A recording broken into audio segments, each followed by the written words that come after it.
श्रीमद राजचंद्र उत्तरांग 253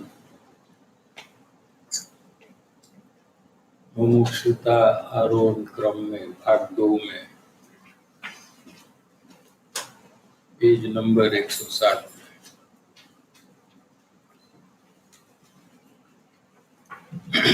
અહીંયા રૂપાળુદેવે એમ કહ્યું છે કે મુમુક્ષુતા ઉત્પન્ન થવાનું લક્ષણ અથવા મુમુક્ષુતા ઉત્પન્ન થવાનો પ્રયોગ અથવા મુમુક્ષુતા ઉત્પન્ન થવાની કાર્ય પદ્ધતિ મુમુક્ષુતા પ્રાપ્ત કરવાની વિધિ આ પ્રકારે છે. કયા પ્રકારે છે કે પોતાના દોષ જોવા. मुमुक्षुता की उत्पत्ति का कारण अपना दोष को देखना.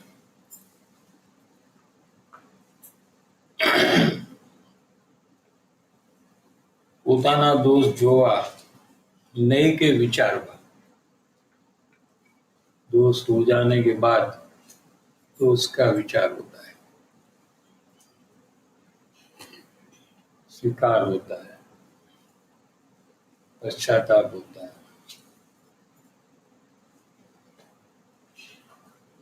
ये जो प्रकार है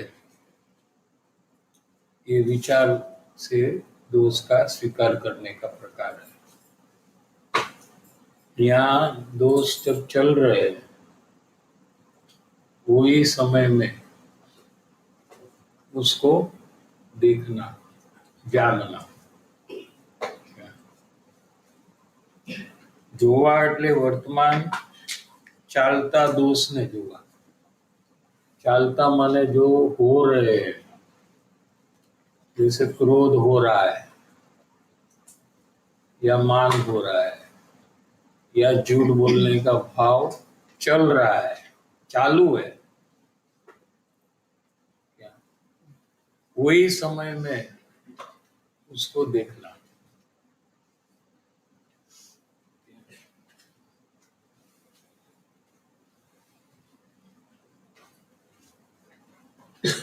વર્તમાન ચાલતા દોષને જોવા. દોષ થઈ ગયા અને પછી જોવે એ વાત બીજી છે. शुरुआत भले यहाँ से होती है. क्या कि कोई हमको कहे कि आपका दोष है तो पहले तो हमारे अंदर में स्वीकारने की तैयारी होनी चाहिए. यहाँ से शुरुआत होती है. अपने को पहले तैयार करना पड़ता है. तैयार नहीं है तो क्या होगा ये तो आप लोग को पता है कि जब कोई दोस्त बताता है तो क्या होता है. इमीडिएटली पक्ष करता हूँ. कैसे कि आज फ्रेंड ने दोष बताया कि फ्रेंड ने एक दोष बताया कि आप गाड़ी का जो मिरर है बराबर नहीं है, तो मैंने इमीडिएटली उसको बोला कि वो मुझे पता है कि ऐसा इसको टाइट करते हैं.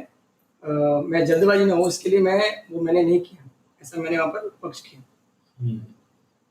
ऐसे अनेक प्रकार होते हैं. दोष बताने वाले के ऊपर गुस्सा आता है, दोष बताने वाले का दोष दिखता है, दोष बताने वाले को कहने का होता है कि आप अपना काम करो.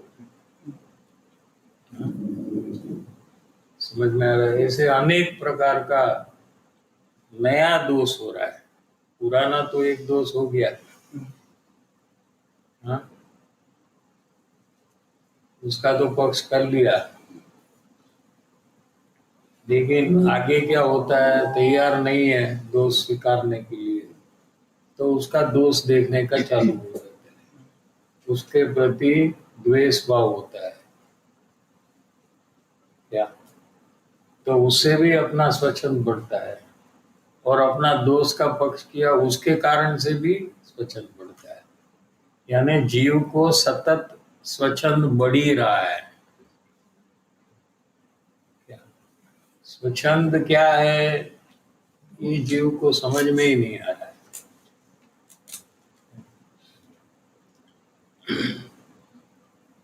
लेकिन अंतर अगर जागृति रखे तो पता लग जाता है कि कोई मेरा दोष बताता है तो मुझे मेरे में वो दोष है कि नहीं, वो तपास करना चाहिए।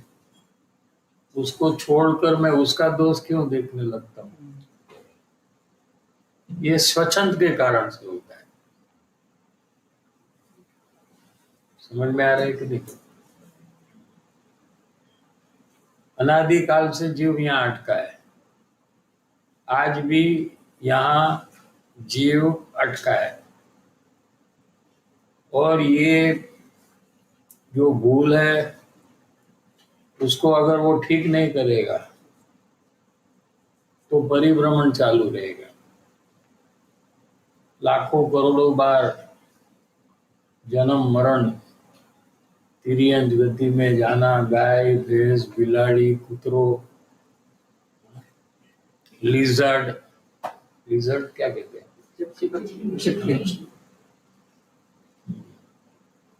तो पेड़ में वो होता है ना कैमिलियन, कलरफुल, जो पेड़ का कलर होता है वो कलर हो जाता है। हाँ हाँ, वो अच्छा है कि ये अच्छा है? कौन सा अच्छा है? चॉइस में कौन सा आप लेंगे? कलरफुल है वो अच्छा है ना। સાપ થાય, કીડી થાય, મકોડો થાય, सुअर के पेट में जन्म हुआ, कुत्ता का बच्चा होगा, यहाँ से सीधा वहां जन्म हो जाएगा, मरण होगा सीधा वहां जन्म।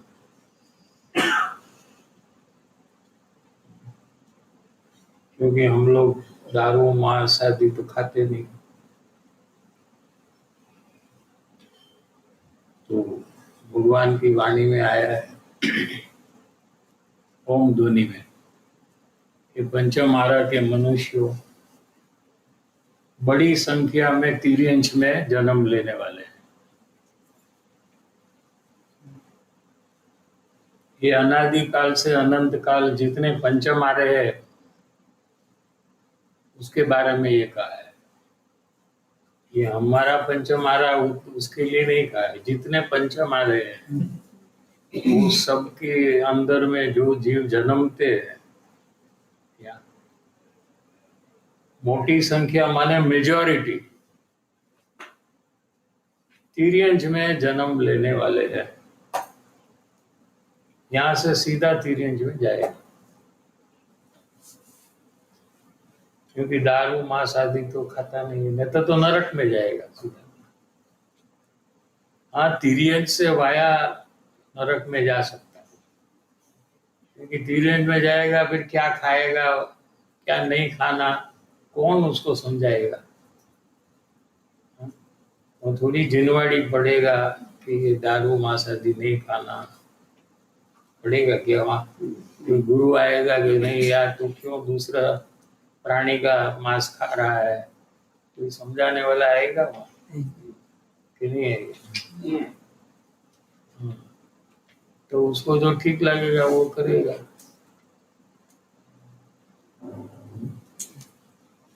खाने में थोड़ी विवेक रहेगा उसको, ये नहीं खाना वो खाना, अपने को जैसा विवेक है ना, ये नहीं खाना चाहिए ये खाना चाहिए, हाँ रहता है ना। क्या वो दही में क्या दाल वो मिक्स नहीं होना, दूध क्या कहते इधर हो जाएगा, नहीं खाना। दूसरे लोग भी कहेंगे कि ये मत खाओ, वहाँ तिर्यंच में कौन कहेगा कि ये मत खाओ ये खाओ? क्या उसमें तो भूख लगी है तो जो मिलेगा वो खा लेगा, तो फिर वहां से क्या जाएगा? नरक में।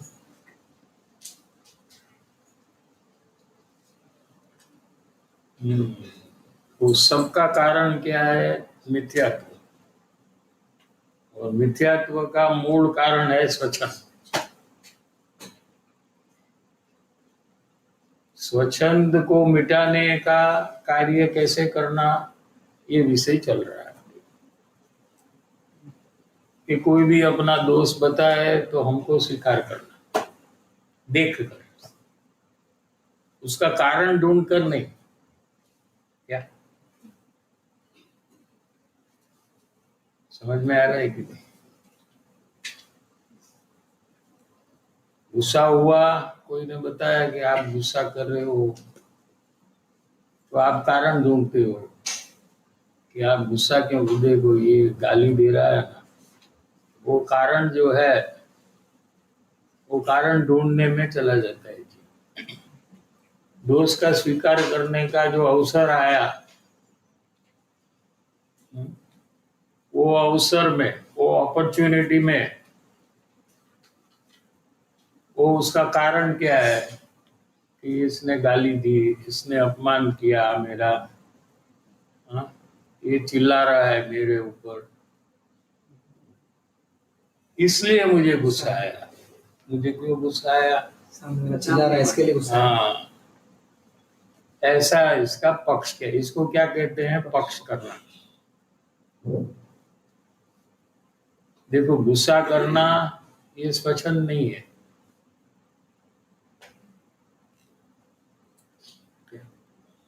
समझ में आ रहा है कि नहीं? तो हम लोग तो गुस्सा कम कैसे वो करने में लग जाते ना। हमको धर्म में आगे बढ़ना है तो क्या करते? गुस्सा मत करो। हाँ? माने ज्यादा गुस्सा करना ऐसा कोई धर्म नहीं कहता है। अपन को जो करने का है वो नहीं करते, वो बात है। स्वच्छंद को मिटाना है, वो काम करने का है। तो गुस्सा जो हुआ वो दूसरे के कारण से हुआ,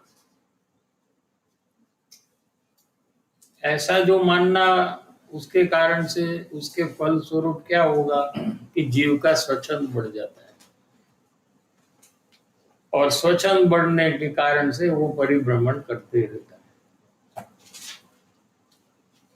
वो फिर देव गुरु शास्त्र की बात मानता नहीं। मानता है? आप मानते हो? नहीं मानते। बस नमस्कार कर रहे हो, जय बुला देते। क्या करते? गुरुदेव का अभी बुलाएंगे लास्ट में, तेरा आएगा टर्न, सबका जय बुला देना। तीन काल के ज्ञानी क्या, सबका जय। लेकिन वो कहते हैं कि तू स्वच्छंद का नाश कर कर आत्मज्ञान की प्राप्ति कर, बाकी सब काम संसार का गौण कर दे, तो वो नहीं करते। करते हो? ऐसा ही है कि बात नहीं मान। हाँ, जय बुला। इसका कारण क्या? स्वच्छंद। ये स्वच्छंद का कारण है, और कोई कारण नहीं है। स्वच्छंद के कारण से जीव अपनी मनमानी करता है।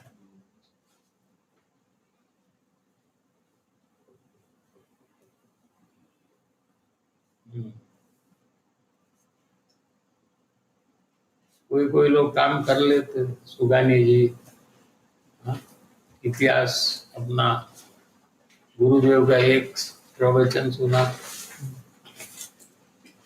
और आत्मज्ञान की प्राप्ति कर ली। तो क्या उसमें क्या मिराकल रहेगा? कुछ के कुछ नहीं। इसमें हम सोचते हैं कि इसमें कुछ अलग चीज है, इसके पार्ट्स सब अलग है, हमारे पार्ट्स, हमारे इंडियन पार्ट्स है, वो फॉरेन के पार्ट्स। ये कोई और जगह से आए, हम और कोई जगह से आए, ऐसा कुछ नहीं है। फर्क कहाँ? उनका स्वच्छंद एकदम कम हो गया था। और गुरुदेव ने कहा अंदर देख, तो वो अंदर देखने लगे। यहाँ के अंदर देखे तो उंगली दिखता है, अंदर देख तो उंगली, उंगली को नहीं देखने का, जिसको दिखाते हैं उसको देखने का है। जैसे कोई कहे कि लाइट को देख, तो ये उंगली को देखता है, लाइट को नहीं देखता।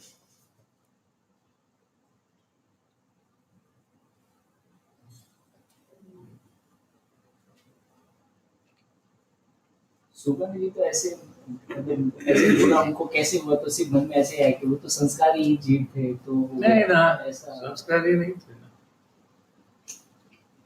नहीं थे, संस्कारी नहीं थे। संस्कारी होता तो गुरुदेव के बिना हो जाता। गुरुदेव संस्कारी थे, उनको कोई गुरु नहीं है क्या? गुरुदेव का कौन गुरु है? नहीं। संस्कार के कारण से उनको आत्मज्ञान हुआ, समय सार पढ़ा और आत्मज्ञान हो गया।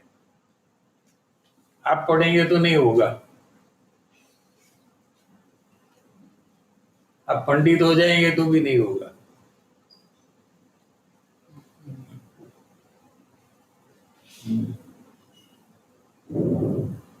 ये फर्क है ना। पूर्व भाव में उनको संस्कार पड़े थे, क्योंकि उन्होंने पूर्व भाव में ज्ञानी की पहचान कर ली थी।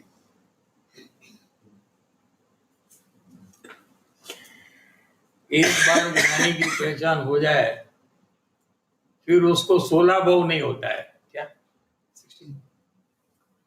क्या कहा? 16 ज्ञानी की पहचान। 15 भाव के अंदर में वो मोक्ष चला जाता है। अज्ञान दशा में पहचान होती है।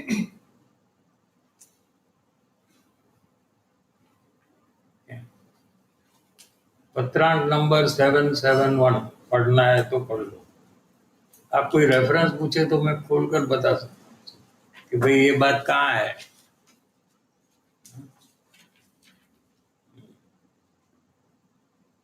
हे अज्ञानी, क्योंकि पहचान के काल में अंदर में इतना परिवर्तन आता है वो जीव के अंदर में कि अगर वो न चाहे तो भी उसको मोक्ष जाना पड़ेगा। लो, वो कहेगा अभी मुझे नहीं जाना है मोक्ष, मुझे तो संसार में मजा करना है अभी नहीं। उसका मोक्ष का रिजर्वेशन हो गया, उसका सीट रिजर्व हो गया। वहां यहाँ पहचान की, वहां रिजर्वेशन हुआ।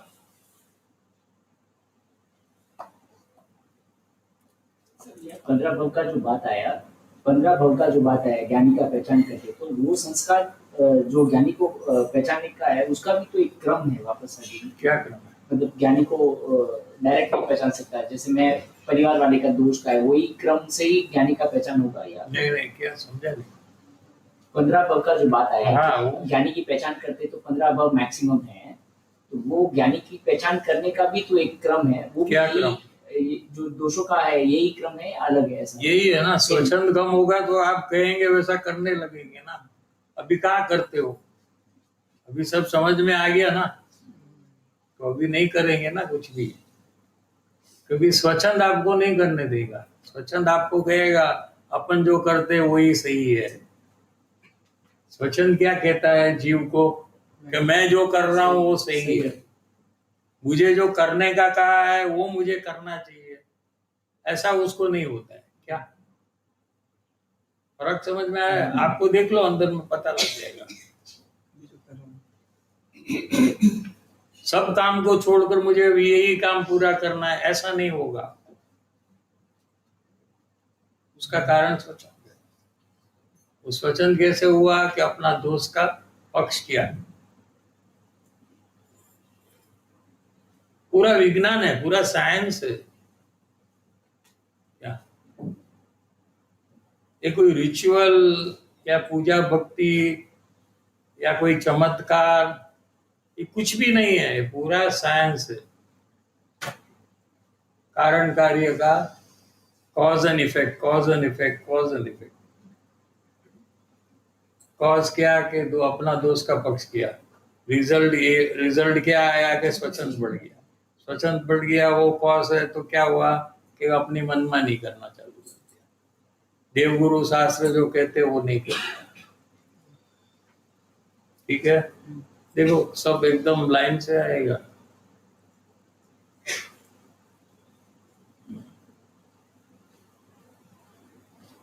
भी तो ये तो छोटा आयुष्य है, 100 साल के अंदर वाला। करोड़ों साल का आयुष्य है तो भी वो नहीं करता है। लाखों साल भगवान की वाणी सुनता है लेकिन नहीं करता है काम। अपन को भी कितना साल चला गया ना, कहाँ चालू ही नहीं हो रहा है ना। वो लाखों साल भी निकल जाएंगे ऐसे ही। करने वाला सोगानी जी तो एक ही प्रवचन में कर लिया, नहीं करने वाले का तो कब होगा वो कोई ठिकाना नहीं है। कितना भाव चला जाएगा वो पता नहीं है उसका।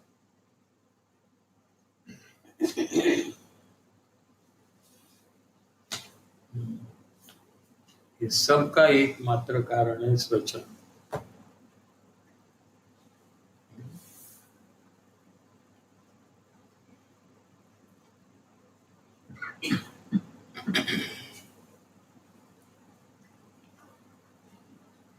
દોષ થઈ ગયો અને પછી જોવે એ વાત બીજી છે, અને ચાલતો જોવે એ વાત બીજી છે। પણ વિચાર એ थियोरेटिकल नॉलेज નો વિષય છે। तो दो भेद कर दिया, एक थियोरेटिकल माने थियरी है और एक प्रैक्टिकल है, एक प्रयोग है। कोई प्रैक्टिकल की थियरी होती है। थियरी किसकी होती है? प्रैक्टिकल की थियरी है। जैसे साइंस के स्टूडेंट होते हैं ना, वो लैब में जाकर प्रैक्टिकल करते हैं और उसकी बुक में थियरी रहती है कि पहले ऐसा ग्लास लेना, फिर उसमें ये एसिड डालना, ये थियरी। फिर इसको इतना गर्म करना, इतना डिग्री, फिर उसको नीचे लेकर ये मिक्स करना, ये पूरा थियरी है। फिर वैसा का वैसा जाकर लैब में करना, उसको क्या कहते हैं? ठीक है। ऐसा दोष का होने के बाद दोष का विचार करना, स्वीकार करना, पश्चाताप करना, क्या ये थियोरेटिकल नॉलेज है। क्योंकि दोष तो चले गए ना, दोष तो हो गए पहले। प्रैक्टिकल तो वर्तमान में होता है। प्रैक्टिकल अभी जो वर्तमान में मेरा दोस्त होता है वो मेरे को पकड़ना है, लेकिन वो इजी नहीं लगता है। क्यों इजी? दूसरे को पकड़ना आ जाता है। मैं जो बोलती हूँ वो मेरे को दोस्त लगता ही नहीं है। क्योंकि आप कॉज कारण ढूंढते हैं ना उसका। तो वो सब एग्जाम्पल इतना तो दिया कि आपने गुस्सा किया, फिर आप ढूंढने लगे कि मेरा ये दोष है कि नहीं। हाँ? तो आपने क्या चेक किया कि इसने गाली क्यों दी, एक क्यों जोर से बोल रहा है, चिल्ला क्यों रहा है मेरे ऊपर। आपने ये सब देखा। वो तो उसकी गलती है, लेकिन गुस्सा करना ही आपकी गलती है ना। उसके चिल्लाने से उसको कर्म बंधन होगा। आप गुस्सा होते तो वो गुस्से का कर्म आपको बंधन हो रहा है। वो चिल्लाए इसलिए आपको गुस्से का बंधन नहीं होगा, ऐसा कहाँ है? समझ में आ रहा है? जिसने गाली दी और मुझे गाली दी और मैंने गुस्सा किया, तो उसने गाली दी तो ये मेरे गुस्से का बंधन उसको होगा कि मुझे होगा? मुझे ये नक्की करो पहले। मैंने गुस्सा किया तो मेरे को बंद। बोले गाली उसने दी, वो भले इसने दी, उसका तू गाली नहीं देता तो मैं गुस्से नहीं होता। अभी किसका दोष है बोलो? गुस्से करने किसका दोष है बोलो? तो मेरा है ना। कहाँ वो गाली नहीं देता तो आपको गुस्सा ही नहीं आता। कुछ बात तो उठेगी ना, कुछ ना कुछ तो अरे बात कोई अच्छी उठेगी। बात करे ना वो। आप बहुत अच्छा रसोई बनाते, वो कहे ना, तो आपको गुस्सा कहाँ से आएगा? लेकिन वो सबको पता नहीं है ना, कोई कुछ ऐसा बताएंगे ना। एग्जाम्पल में मत जाओ। पॉइंट क्या है कि दूसरा तो अच्छी बात भी करेगा, तो आपको उसके प्रति राग होगा, वो आपको बहुत अच्छा लगेगा ना। आपका जो कहेंगे ना बहुत अच्छा खाना बनाया आपने, तो क्या होगा आपको? राग होगा। आज श्रीखंड बहुत अच्छा बनाया, ऐसा कहे तो क्या होगा? खाकरा अच्छा था, कैसा था खाकरा? मस्त था। तो कहा तो आपको क्या हुआ? अच्छा लगा। उसका नाम क्या है? राग। और राग ही दोष है। लो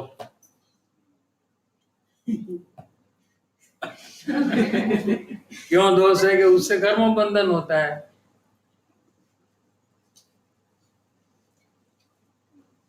तो अभी ये कुछ ना कुछ तो बात उठेगी, उसमें कुछ ना कोई बंधन तो होता ही है, तो करना क्या है? वही तो, बंधन तो होगा ही, लेकिन स्वच्छंद नहीं होना चाहिए। क्या स्वच्छंदी बंधन होना ये दोष है कि नहीं, वो नक्की करने के लिए हमने कहा कि बंधन हो रहा है इसलिए ये दोष है। अगर आप कहेंगे उसमें क्या दोष है, वो तो अच्छी चीज बनाई और हमने कहा उसमें क्या दोष है, क्योंकि कर्म बंधन हो रहा है राग से, तो दोष है वो। ठीक है, हाँ, लेकिन स्वच्छंद नहीं होना चाहिए, ये बात है ना। स्वच्छंद एक अलग बात है, और राग द्वेष का जो बंधन है वो अलग बात है।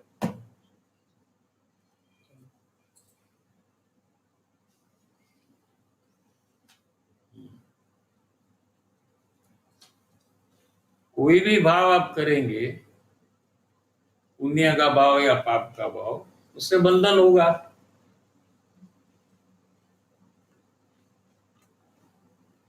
समझ में आ रहा है? और बंधन होगा तो फिर वो कर्म का फल आएगा। कर्म बांधते हैं तो फल आएगा कि नहीं?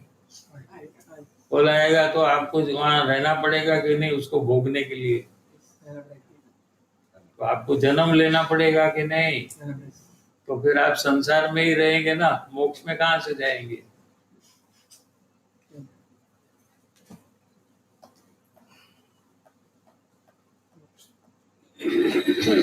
समझ में आ रहा है कि नहीं?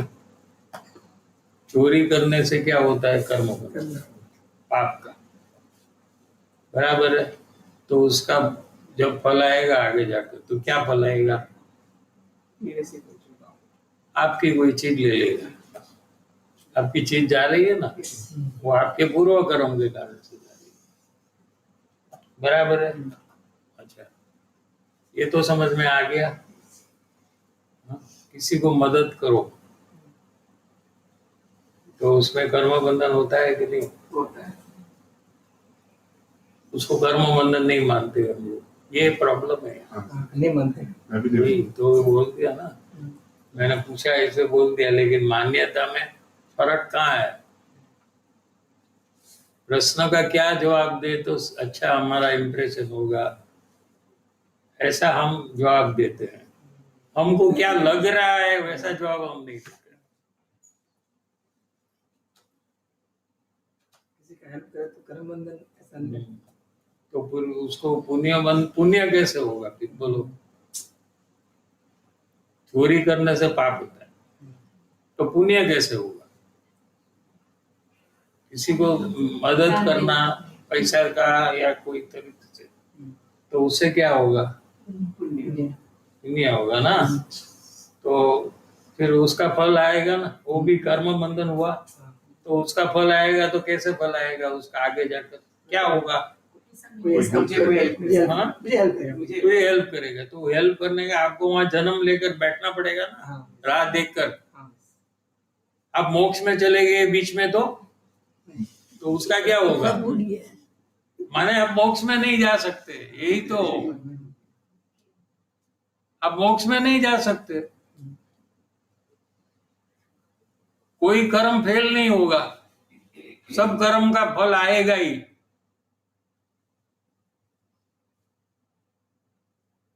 ये साइंस है। पहले आरे में बॉल ऊपर से डाले तो नीचे जाएगा या ऊपर जाएगा?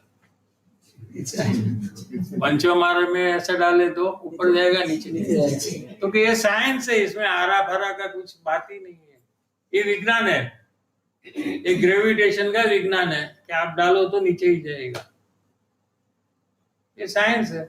तो इसमें कोई डिस्कशन नहीं होता है। होता है क्या, क्यों जाता है, चलो हम लोग बैठकर नक्की करें क्यों ऐसा क्यों हुआ, चलो एक तो ऊपर जाएगा, हम कोशिश करते हैं।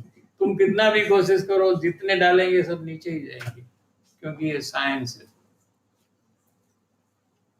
बराबर है। ऐसा ये भी एक साइंस है। आप पाप करो तो उसका फल भोगना पड़ेगा, पुण्य करो तो उसका फल भोगना पड़ेगा। तो कौन सा अच्छा है?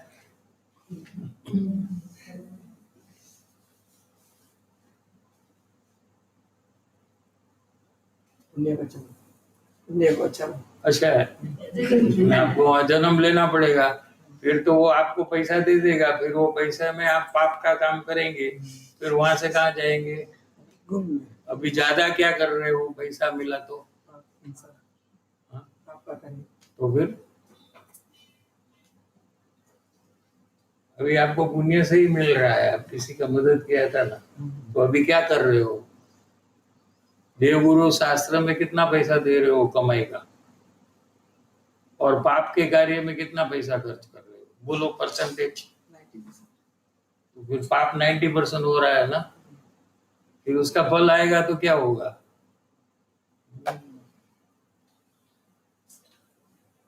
उसका भी फल आएगा, पुण्य का फल आएगा, तो पाप का नहीं आएगा क्या?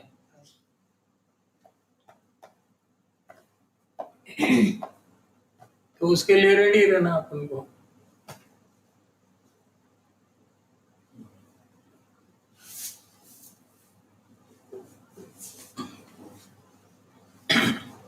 दोष है, जैसे चोरी करने का आपने एग्जाम्पल चल रहा है, ठीक है, तो चोरी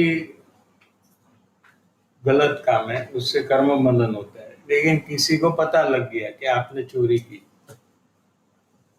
ठीक है, तो आप उसका स्वीकार करते हो कि आप उसको दलील करते हो कि नहीं मैंने नहीं किया है, आप गलत कह रहे हो, बस इतना ही तो बात चल रहा है ना। कितने चल रहा है? तो आपने देखा कि हाँ मेरी गलती है, ऐसा आपने स्वीकारा, तो भी चोरी का पाप को आपको लगेगा ही, लेकिन स्वच्छंद टूटेगा। समझ में आ रहा है? दो अलग चीजें। चोरी का हाँ। पाप तो लगेगा। स्वच्छंद टूटेगा तो आप देवगुरु शास्त्र की बात मानेंगे, और चोरी का भाव वो कहेंगे कि मत करो तो आप छोड़ देंगे, लेकिन डायरेक्टली आप चोरी का भाव नहीं छोड़ सकते। सोचन थोड़े भी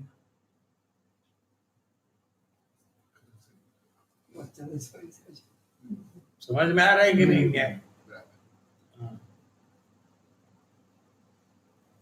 स्वच्छंद घटेगा तो आपको देवगुरु शास्त्र के प्रति भक्ति भाव बहुमान आएगा, उनकी आज्ञा में आप आएंगे, वो जो कहते हैं ऐसा अपना जीवन को बदलेंगे,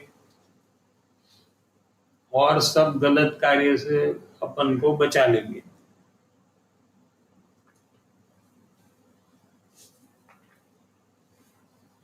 मैं अभी पाप का कार्य को नहीं करना ऐसा करता हूँ, अगर सोचन को इंटैक्ट रखता हूँ बढ़ाया हुआ। तो भी तुम पाप का कार्य नहीं करना, लेकिन पाप का कार्य तुम्हारे से हो रहा है। श्वास लेना ये पाप का काम है। लो बंद कर बताओ,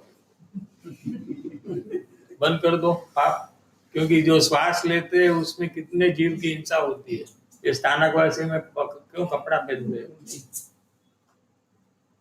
वो हिंसा को हिंसा के लिए करते हैं। वो आपने पूछा नहीं रहेगा, स्थानकवासी लोग पूछना चाहिए ना कि भाई ये क्यों है, पूछा है तो नहीं ऐसा ख्याल है। चल ख्याल तेरे को सब ख्याल है। संसार में सब ख्याल है तो भी 50 बार पूछेगा, लेकिन यहाँ तो हाँ? तो वो हिंसा का जो है ठीक है ना। तो तू श्वास लेना बंद कर दे। पानी में जीव है, लो कितने जीव है एक ड्रॉप में? 36,000 हाँ, approx 36,450 एक ड्रॉप में। एक drop. एक स्पून में कितना होंगे? एक ग्लास में कितना? अभी तो रोज पूरी बॉटल पीते हैं ना, 1 लीटर 2 लीटर होते, तबीयत के लिए अच्छा है। हाँ? 5 लीटर कितना? 5 लीटर हाँ, तो कितना पाप हुआ रोज का? बोलो। तो तू पाप घटाता है बोल रहा है ना? हाँ, नहीं तो क्या? कितना पाप घटाया, कितना कर रहा है और कितना घटाया? ज्यादा कर रहा हूँ। ये चल रहा है तो मिट्टी में जीव है ना, कौन सा जीव है वो? हाँ, एक इंद्रिय है वो मर जाते। अभी गाड़ी चला कर जाएगा तो कितने जीव टायर के नीचे मरेंगे? तो वो हिंसा तेरे को नहीं लगती क्या? वो किसको लगती है वो? जी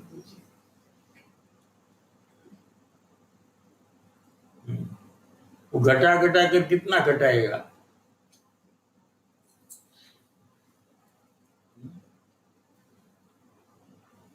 सीधा स्वच्छंद को घटाओ, आत्मज्ञान प्राप्त करो और मार्ग में आगे बढ़ जाओ। खत्म। शॉर्टकट है जो वो छोड़कर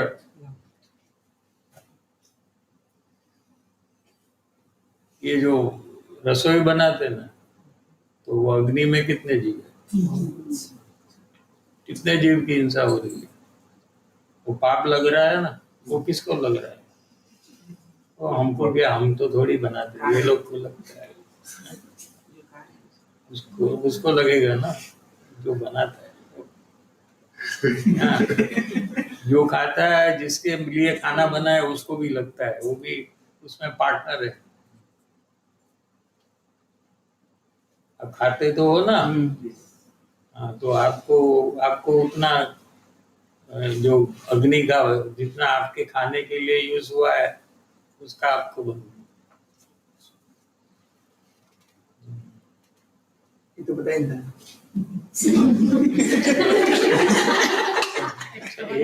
एक बात का पता लगी नहीं।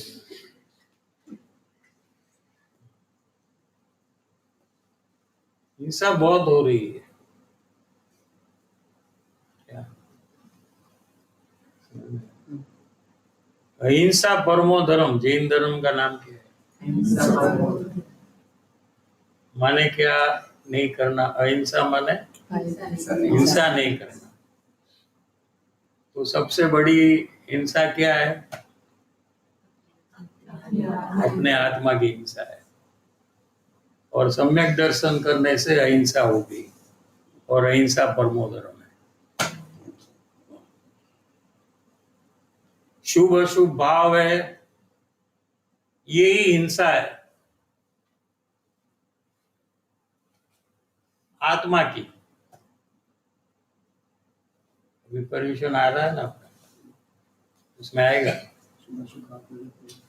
शुभ शुभ भाव प्रकट करो ते हिंसा है। उत्साह सिद्धि उपाय में से लेंगे, हिंसाનું સ્વરૂપ कर आएगा। આત્મામાં શુભાશુભ ભાવની ઉત્પત્તિ થવી તે હિંસા છે। કોની હિંસા છે? બીજા જીવની હિંસાની વાત નથી यहाँ।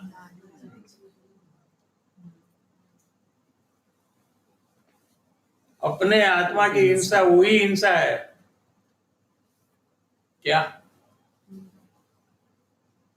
आप दूसरे जीव की हिंसा की इच्छा कर सकते हो, लेकिन हिंसा नहीं कर सकते हो।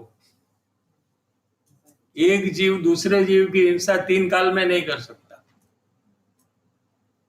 अगर वो हिंसा कर सकता है तो उसका आयुष्य कर्म ने क्या किया? और वो आयुष्य कर्म के कारण से मरा है, तो आपकी हिंसा से थोड़ी मरा है। क्या कहा, समझ में आया? आयुष्य कर्म एक कर्म है कि नहीं है? नानावरण दसनावरण मोहनी अंतराय आयु नाम गोत्र वेदनी 8 कर्म का नाम स्थानकवासी में भी वही है, देरावासी में भी वही है, दिगंबर में भी वही है। तो आयु जो है वो क्या है? वो कर्म। माने जीव शरीर में कितना टाइम रहेगा वो आयुष्य कर्म के कारण से है। क्या आयुष का निकाल। समझ में आया? तब तक उसको कोई मार नहीं सकता। मार सकता है तो फिर आयुष कर्म का क्या काम है?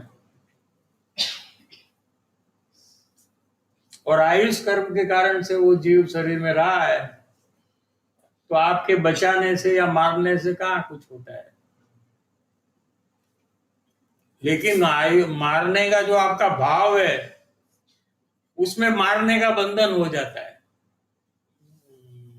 इसलिए वो भाव नहीं करना चाहिए। क्या समझ में आ रहा है कि नहीं? आपकी इच्छा है कि उसको मैं खत्म कर दूं, बहुत गुस्सा है, इसका तो खत्म कर दो, हाँ?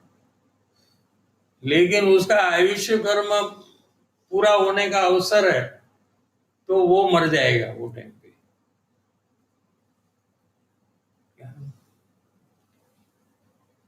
आपके कारण से नहीं, लेकिन आपको उसको मारा जितना उतना ही आपको कर्म बंधन होगा,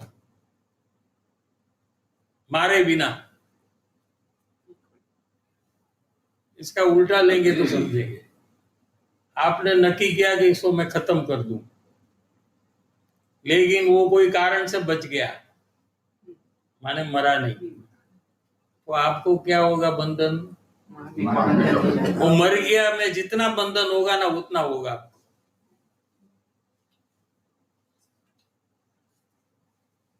अगर वो मर गया होता तो कितना बंधन होता है? उतना ही बंधन आपको होता है।